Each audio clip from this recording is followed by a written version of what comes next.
Olá, este é o programa Segurança Pública em Debate, uma realização do Sindicato dos Delegados de Polícia Federal do Estado de São Paulo, da Associação Nacional dos Delegados de Polícia Federal Regional São Paulo, do Sindicato dos Delegados de Polícia do Estado de São Paulo e da Associação dos Delegados de Polícia do Estado de São Paulo. O nosso programa tem o apoio da ACESP, a Associação dos Canais Comunitários do Estado de São Paulo. E no programa de hoje, nós vamos conversar a respeito de como a sociedade civil enxerga a polícia judiciária. O nosso convidado de hoje é o empresário Carlos Renato. Ao lado dele está a nossa anfitriã, a presidente do Sindicato dos Delegados de Polícia Federal do Estado de São Paulo e também diretora da ADPF São Paulo, delegada federal Tânia Prado. Para começar a nossa conversa, primeiro quero agradecer a sua presença aqui. Na verdade, eu acredito que seja uma inovação. Você está estreando o nosso cenário, estreando o nosso novo sistema de gravação digital e você é o primeiro empresário que vem aqui, salvo engano, não é, doutora Tânia? É, com certeza. É o primeiro empresário de sociedade civil aqui no nosso Sensacional, poxa vida, muito obrigado. Eu me sinto lisonjeado com o convite de vocês. Muito obrigado mesmo à associação, ao sindicato. É uma alegria estar aqui falando com a Tânia. Tânia, a gente já se conhece há algum tempo por causa do nosso engajamento a respeito das causas da Polícia Federal.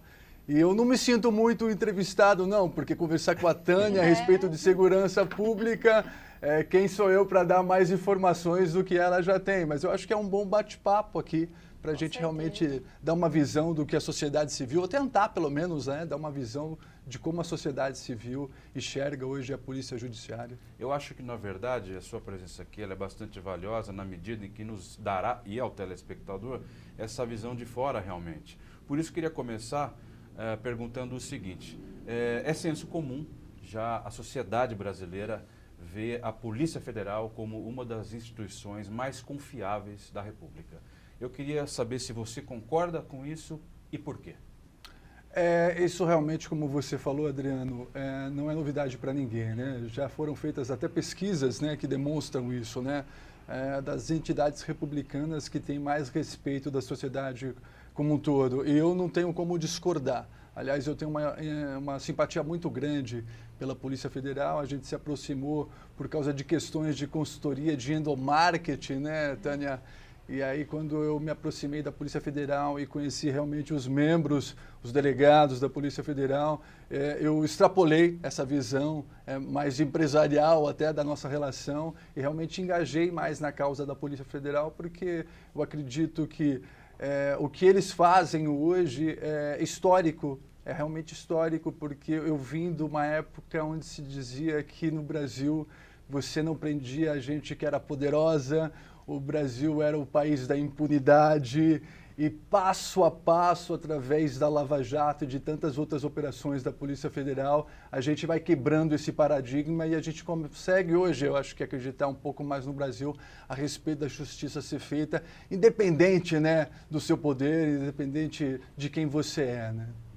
E o Renato, ele tem um engajamento, né, já de longa data, contra a corrupção, contra as coisas erradas aí que a gente vê. Então, quando fomos apresentados por um amigo em comum, que inclusive é colega e era representante da associação naquela época, aqui vizinho a São Paulo, né? Doutor Matheus. Ele nos apresentou e foi uma grata surpresa, porque até então nós estávamos fechados ali nas nossas pautas, na área jurídica, sobretudo.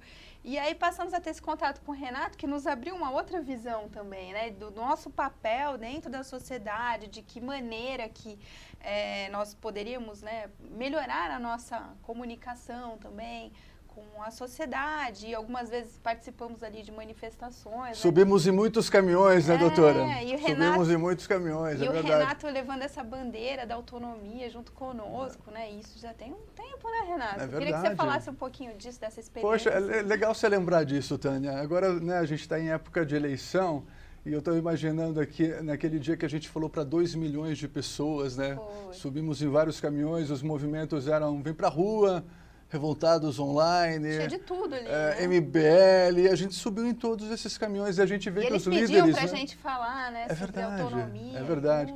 E hoje esses movimentos todos, os líderes desses movimentos são até candidatos, né, para a eleição, é verdade, é verdade. E a gente está aqui também fazendo política, não sendo candidato, porque eu acho que dá para fazer política sendo um ser político mais atuante, e eu tento fazer isso realmente apoiando a Polícia Federal. E agora também, né, por causa da aproximação da DPF com os delegados da Polícia Civil, a gente vem vendo também que, talvez essa possa ser uma outra pergunta, Adriano, que tem tanto valor o delegado da Polícia Civil quanto os delegados da Polícia Federal. Só que eu acho que a percepção do grande público ainda não é a mesma que a Polícia Federal tem.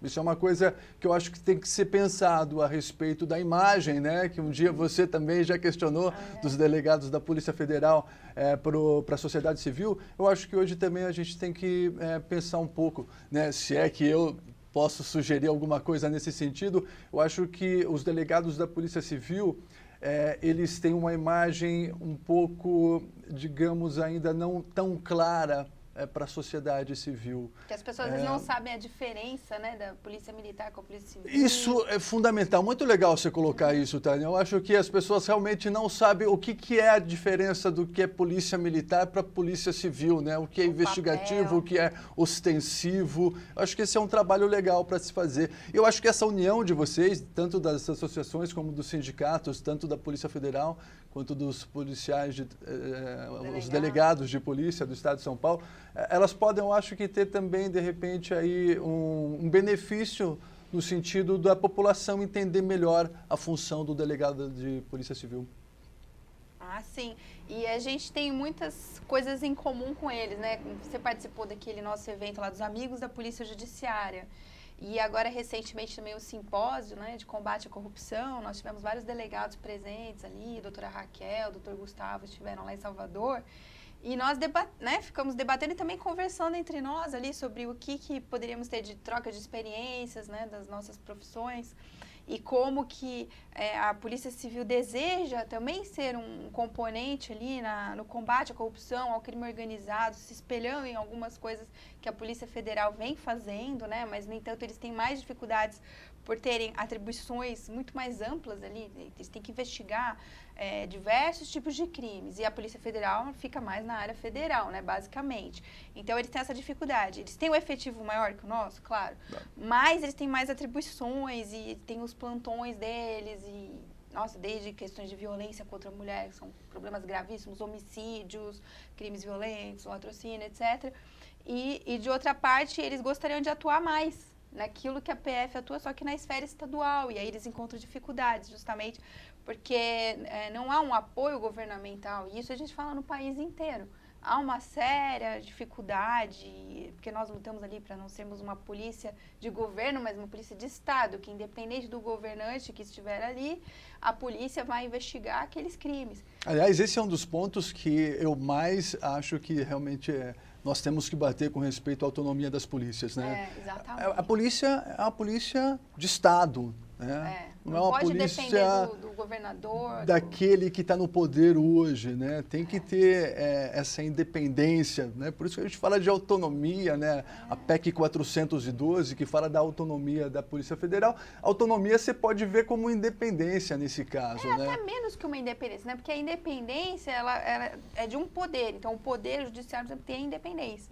Então, o que nós queremos é até menos. A autonomia é uma coisa assim, que a polícia continua submetida a controle externo, e é bom que seja, porque é um corpo armado realmente, tem o poder de entrar dentro da casa da pessoa para fazer um flagrante ou cumprir um mandado de prisão, um mandado de busca, mas tem que ter o controle, que é o que a gente estava conversando, que o Ministério Público tem esse papel de controlar a nossa atividade, mas também o judiciário, os advogados e tal. Então, nós queremos menos que uma independência, autonomia, mas mesmo assim há resistência. Eu imagino. Né? Isso a gente percebeu. Imagino e vejo isso, né? A gente nessa batalha aí exatamente. Tentando fazer a autonomia avançar. Aliás, parece que o ano que vem já completa 10 anos dessa PEC, né? Tem que ter um bolinho lá, né? Para comemorar os 10 anos. 10 anos para, de repente, a gente discutir um tema que é tão importante. Então. Eu acho que é tempo demais, né? Nesse mundo dinâmico que a gente vive hoje.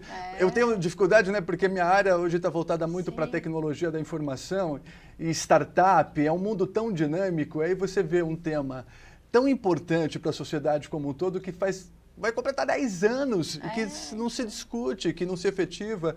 Mas você também tocou em algumas coisas, Tânia, que eu acho legal a gente falar, até com o olhar da sociedade civil, né? Quando eu vi vocês muito mais próximos da Polícia Civil, eu falei, poxa, tá aí. Aí a gente começa a acreditar que realmente o Estado de Direito ele pode prevalecer muito mais do que hoje. E eu sinto falta um pouco dessa mesma relação que está sendo construída da Polícia Federal com a Polícia Civil e a Polícia Federal e o Ministério Público. É uma relação difícil. Eu vejo que são duas entidades fortíssimas e que contribuem muito para que a gente não tenha mais, né, essa visão de país da impunidade, né?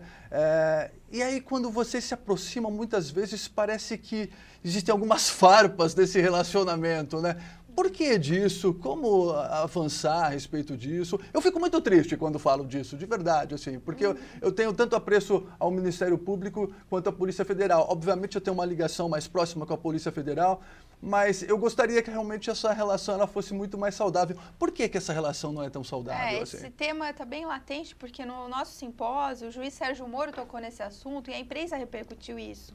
Porque, na realidade, são duas instituições importantíssimas e cada uma tem um papel ali na fase preliminar, né, antes do processo começar, na fase de investigação, em que o delegado preside o inquérito e o Ministério Público dá a sua opinião ao longo de um determinado prazo e quando termina o inquérito, aí sim o Ministério Público pode oferecer uma denúncia. Para a gente falar mais assim, para gente como eu, assim, né? Então, aí, assim, a Polícia Federal, ela investiga. Exatamente. E o Ministério Público fiscaliza. Faz o controle externo da nossa atividade. Eventualmente pode sugerir uma diligência ali ou outra, mas a presidência da investigação é do delegado. Então, na Lava Jato, o que nós vimos ali? Uma sinergia muito boa que aconteceu, sobretudo em Curitiba, isso ficou bem nítido. E o juiz Sérgio Moro, então ele colocou a posição dele, ele falou assim, é preciso que cada instituição respeite seu espaço e trabalhe junto, em cooperação. O nosso presidente da associação fala muito isso, o Dr. Paiva. E porque realmente, né, nós temos um problema muito grave de crime no Brasil. E, de repente, duas instituições vão ficar ali tendo atritos, né? Felizmente, o Supremo decidiu agora que o delegado pode firmar a colaboração premiada. Mas o Ministério Público não queria, ele queria deter esse poder para ele. Isso é muito ruim. Mas eu acho que aos poucos, né, o Judiciário se posicionando, tudo, eu acho que a coisa melhorou bastante. O simpósio a que a senhora se referiu foi o simpósio que aconteceu recentemente na Bahia. Foi em Salvador, da DPF. É promovido pela DPF Bahia.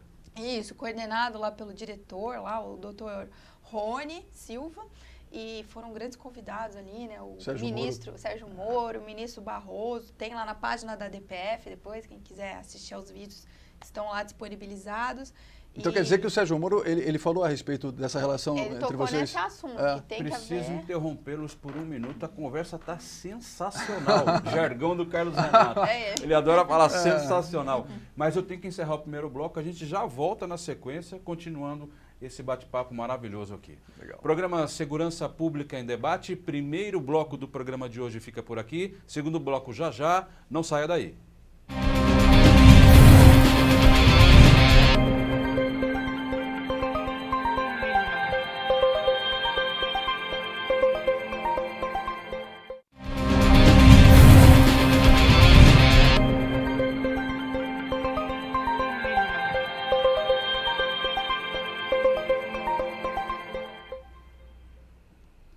Programa Segurança Pública em Debate, segundo bloco do programa de hoje, em que estamos falando a respeito de como a sociedade civil enxerga a Polícia Judiciária.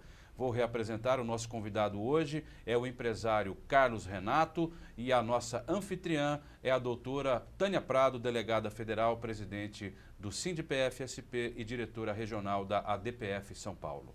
Voltando rapidamente à nossa conversa, que está muito boa, continuem assim, o nosso telespectador deve estar amando. Eu queria voltar ao assunto do finalzinho do bloco passado, que é justamente a relação entre PF e MP, que o Carlos Renato suscitou e a doutora Tânia estava desenvolvendo.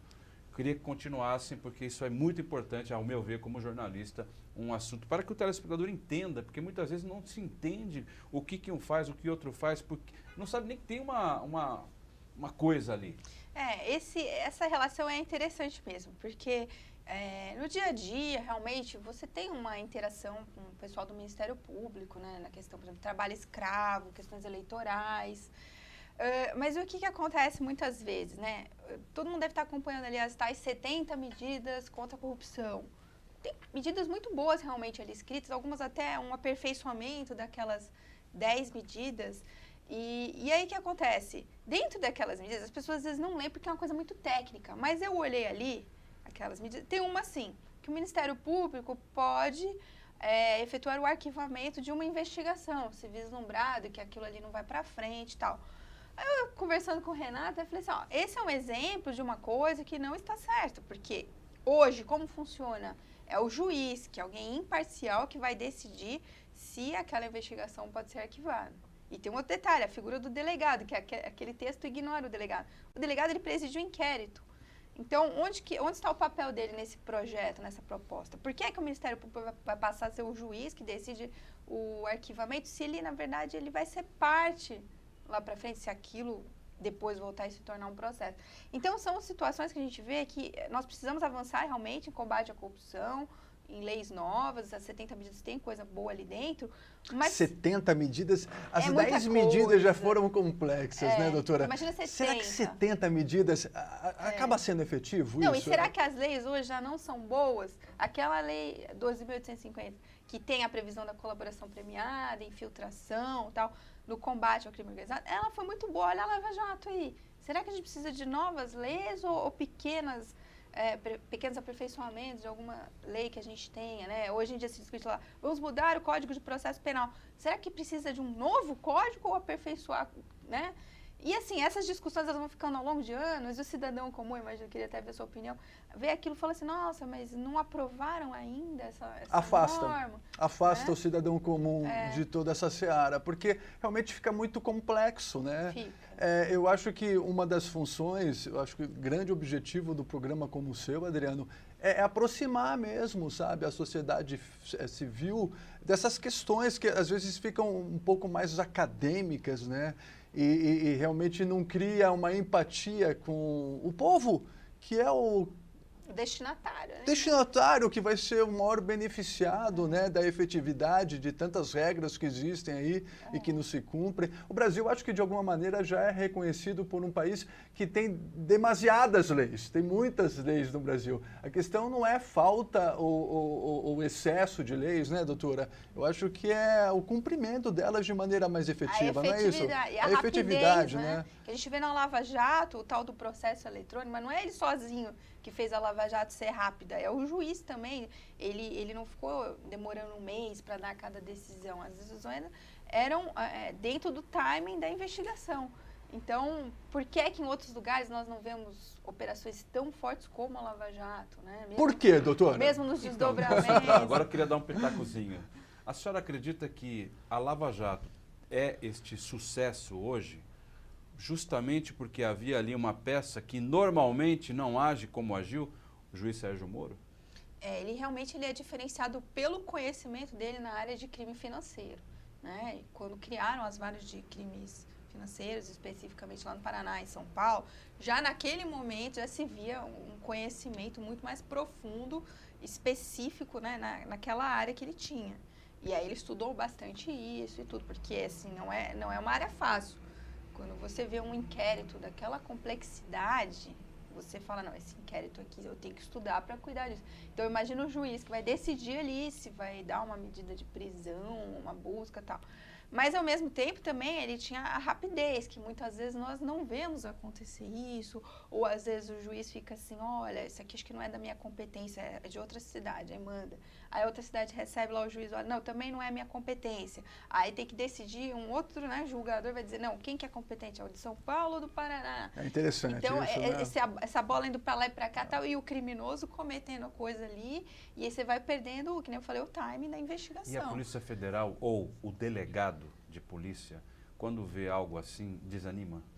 Dá uma desanimada. Tanto que na palestra ele até falou que tinha um delegado que falou assim, olha, eu não quero mais mexer nessa área, que é muito difícil, muito complicado, a gente não vê a resposta do judiciário. Pouco efetiva, né? Eu vou ficar na área de repressão a entorpecentes, que ali as pessoas têm mais rapidez e tal. E realmente, quantas vezes a gente não ouviu falar isso, né? Eu escutando a sua resposta para o Adriano a respeito da posição do juiz Sérgio Moro, uma coisa que eu também não consigo resistir de falar, É claro que o conhecimento do juiz a respeito desses crimes é fundamental, como a própria doutora disse, mas eu acho que ele também teve uma coragem de quebrar esses paradigmas a respeito da celeridade dos processos no Brasil, que contamina, eu acho que tantas outras varas pelo Brasil afora. Tem até o doutor Marcelo, outro juiz, o Bretas, Brasília, que não, eu acredito que não tem o mesmo nível de conhecimento dos crimes específicos de colarinho branco que o Sérgio Moro tem, mas ele acreditou que se o Sérgio Moro pode fazer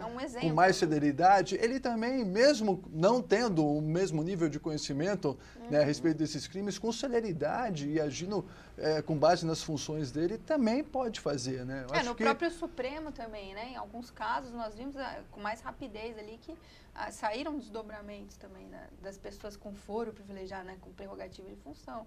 Então, isso vai gerando reflexos, com certeza. E esse tempo que se toma né, para se cumprir a lei também ocasiona impunidade. Né? Eu acho que o tempo tem uma relação muito intrínseca com essa sensação de impunidade. Agora, quando você fala assim, o cara realmente não cumpriu com a lei, ele foi investigado, ele foi denunciado, ele teve que responder o processo, depois ele tem que realmente pagar o preço pelos crimes que ele cometeu. E isso acontece com celeridade, a sociedade civil ela começa a ver isso realmente... E diminui a sensação de impunidade. Vê com outros olhos, começa a ter mais esperança. Eu sou um cara que realmente, eu falo que muitas vezes eu não posso me apresentar como um positivo, um positivista, porque eu assusto muita gente. Então, né, muito mais na seara que a gente está no Brasil, né, que é muito caótica em vários pontos. Então eu falo que eu sou um realista esperançoso. E há muito tempo eu sou realista esperançoso, né? E as pessoas falam assim, Renato, no Brasil nunca vai se prender gente poderosa. Gente rica no Brasil não se prende. E aí veio até a minha lembrança o amigo Matheus, né? Que foi a Monte Carlo. Ele fez a Operação Monte Carlo. E o Cachoeira era um homem poderoso na época, né? Eu acho que foi uma das primeiras situações onde uma pessoa poderosa foi presa realmente, né? E aí depois, o grande ceticismo da sociedade, né? Falou assim, é verdade, prenderam um poderoso. Político nunca vai ser preso no Brasil. Não se prende político no Brasil. Hoje temos vários políticos no Brasil. E aí os meus amigos mais pessimistas falavam assim, o pessoal acha que vai prender o ex-presidente. Não vai. O ex-presidente nunca vai ser preso no país.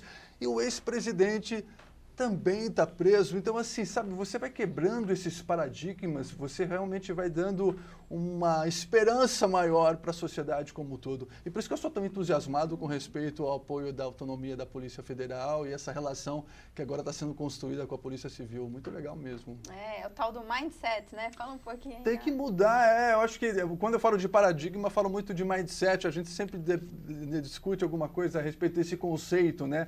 De maneira muito simples, né? Esse copo aqui, ele está meio cheio ou está meio vazio, né? Então, assim, é como você vê o mesmo cenário. Então, fazendo uma analogia disso que a gente está falando com a justiça brasileira, tem muito a ver com celeridade dos processos. Né? Era tudo realmente... se tomava muito tempo para as coisas serem efetivas. Você não viu uma sentença de um caso importante? Até uma pessoa como o Sérgio Moro, que veio e falou assim, não, dá para ser mais rápido, dá para quebrar esse paradigma, né? Dá para pensar de maneira diferente. Então, a mentalidade dele não foi uma mentalidade fixa, um mindset fixo, né? E o Tribunal da Quarta Região também, né? Que as pessoas acompanharam o julgamento. Exatamente, né? Eles tiveram uma resposta rápida. O efeito cascata, né?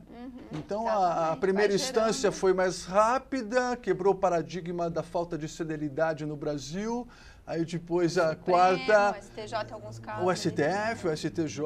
Eu acho que, apesar de todos os desafios, que são vários, Adriano, a respeito de como melhorar o Brasil, a gente tem um cenário muito legal também por causa... vamos chamar a Operação Lava Jato, porque aí reúne realmente aí, tanto o magistrado quanto o Ministério Público e a Polícia Judiciária, que aí nesse caso é a Polícia Federal. Eu acho que na hora que você compõe um cenário onde está todo mundo fazendo o seu papel, Um investiga, o outro fiscaliza, o outro julga. Você coloca o ego de lado, coloca a causa como algo principal, porque isso é um outro tema que a gente sempre fala, né, doutora? Os egos, eles sobrepõem as causas muitas vezes. E eu acho que a Lava Jato, o que aconteceu, foi a causa Brasil, né? Ela prevaleceu. E repercutiu no mundo todo, Renato. Exatamente, é uma força muito grande. E isso tem muito a ver com mindset, isso tem muito a ver com mentalidade, né? Então, eu acho que é isso, esse entusiasmo, sabe, Adriano, que às vezes eu demonstro até um pouco demasiado, é por causa de crer que realmente, na hora que você quebra paradigmas de coisas, muito mais são paradigmas errados, né? Sim. Paradigmas que trazem resultados negativos. Na hora que você fala assim, tá, é isso então, Einstein dizia isso. Né? Einstein dizia isso, ele falava assim, você quer ter resultados diferentes, você tem que fazer coisas diferentes. O cúmulo da insanidade é você querer ter resultados diferentes fazendo as mesmas coisas. A gente sabia que fazendo as mesmas coisas, os resultados no Brasil, muito mais no mundo jurídico, eram péssimos. Então a gente tem que fazer coisa diferente. A Operação Lava Jato foi diferente e os resultados foram outros. Eu tenho que encerrar o programa. A doutora Tânia está com um livro na mão. Aqui, vamos dar um presente para o Renato. Opa! É a área técnica ali, mas é um livro muito agradável de ler, não é? Obrigado. Difícil assim. Combate às organizações criminosas.